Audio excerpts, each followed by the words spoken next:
Hello friends, welcome back. I am Raju stock analysis में आपका स्वागत है। आज हम आपके सामने टीसीसी कॉन्सेप्ट लिमिटेड की बात करने वाले हैं। अब इसका फंडामेंटल में शेयर होल्डिंग पैटर्न हम देखें तो पब्लिक के पास 49% जितनी होल्डिंग हमें यहाँ पे नजर आ रही है। लेकिन आप यहाँ पे देख सकते हैं 25% जितनी होल्डिंग तो बड़े इन्वेस्टर के पास है। तो पब्लिक के पास केवल 24% जितनी होल्डिंग है। डीआईएस के पास 2% जितनी होल्डिंग है। एफआईएस के पास भी 2% जितनी होल्डिंग है। और बाकी की सारी होल्डिंग प्रमोटर के पास मौजूद है। इसके आगे इसकी बैलेंस शीट हम देखें तो इस कंपनी के ऊपर 291 करोड़ का कर्ज है। उसके सामने रिजर्व हम देखें तो इस कंपनी के पास 1595 करोड़ का रिजर्व है। अब 2023 के बाद आप यहाँ पे देख सकते हैं हर साल इस कंपनी में रिजर्व बढ़कर ही आ रहा है। तो इस हिसाब से इनकी बैलेंस शीट काफी मजबूत और दमदार है। इसके आगे प्रॉफिट एंड लॉस सेगमेंट में हम देखें तो ईयर ऑन ईयर ये कंपनी कंपलसरी प्रॉफिट कर रही है। और इस साल इस कंपनी ने जो प्रॉफिट किया है वो अब तक की हिस्ट्री में सबसे हाईएस्ट प्रॉफिट है। अब 2023 से लेकर अब तक का चार्ट आप देख सकते हैं। 2024 में इसने 795 का ऑल टाइम हाई बनाया था और वहां से गिरावट करते हुए अभी यह 348 रुपये के पास ट्रेड कर रहा है। तो आज हमने इसमें यहाँ एक एंट्री कर ली है जिसकी स्क्रीनशॉट आप देख सकते हैं। अब अगर यहाँ से और ज़्यादा बड़ी गिरावट होती है तो इसमें हमारा दूसरा सपोर्ट 200 रुपये के पास रहेगा।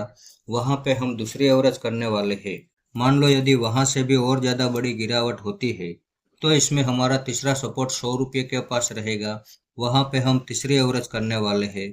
और यदि वर्स्ट के सिनारियो में वहाँ से भी और ज़्यादा बड़ी गिरावट होती है तो इसमें हमारा जो चौथा सपोर्ट है वो 50 रुपये के पास रहेगा। और 50 रुपये के भाव में तो हम दिल खोल के इन्वेस्टमेंट करने वाले हैं। इसमें हमारा टारगेट 800 रुपये के पास रहेगा। 800 रुपये के भाव में हम सिर्फ और सिर्फ 75% होल्डिंग एग्जिट करेंगे और बाकी बची 25% होल्डिंग लॉन्ग टाइम के लिए छोड़ देंगे। अब हो सकता है ये यहीं से बाउंस बैक कर देता है तो बड़ी अच्छी बात है। लेकिन अगर यहाँ से और ज़्यादा बड़ी गिरावट करना चाहता है तो करने दो। इसके हर गिरावट में हम बिना डरे अपना इन्वेस्टमेंट बढ़ाने के लिए तैयार है।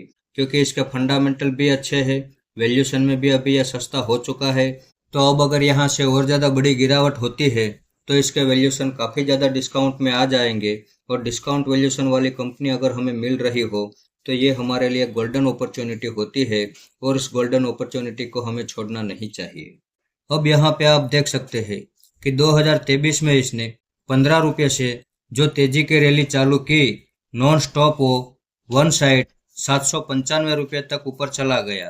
अब वहां से अभी इसमें जितनी भी गिरावट हुई है हो सकता है ये यहाँ से और ज़्यादा बड़ी गिरावट कर सकता है। और इसी बात को ध्यान में रखते हुए हमने यहाँ अभी छोटा सा इन्वेस्टमेंट किया है ताकि ये यहाँ से और ज़्यादा बड़ी गिरावट करे तो इसकी हर गिरावट में हम थोड़ा थोड़ा इन्वेस्टमेंट बढ़ा सके। और वैसे भी हम किसी एक कंपनी में ज़्यादा इन्वेस्टमेंट तो नहीं करते हैं। हम ज़्यादा से ज़्यादा कंपनियों में छोटा छोटा इन्वेस्टमेंट करते हैं ताकि हमारा पोर्टफोलियो डाइवर्सिफाई बन सके। अब हमारा पोर्टफोलियो हमें डाइवर्सिफाई बनाना है तो हमें अलग अलग सभी सेक्टर की कंपनियों में इन्वेस्टमेंट करना पड़ेगा। और हम अलग अलग सभी सेक्टर की कंपनियों में इन्वेस्टमेंट करने के लिए तैयार है क्योंकि हमें हमारा पोर्टफोलियो डाइवर्सिफाई बनाना है।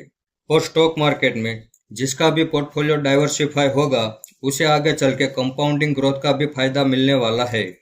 और हमारा मानना यह है कि कंपाउंडिंग ग्रोथ में बहुत बड़ा पावर होता है। तो इस वीडियो को आप मेरी ओर से बाइंग या सेलिंग के रिकमेंडेशन ना समझे। ये मेरा पर्सनल व्यू है जो मैं आपके सामने शेयर कर रहा हूँ। ऐसे ही अच्छे अच्छे टेक्निकल और फंडामेंटल वाले स्टॉक मैं आपके सामने लाता रहूँगा। आपने यहाँ तक मेरा वीडियो देखा उसके लिए आपका बहुत बहुत धन्यवाद।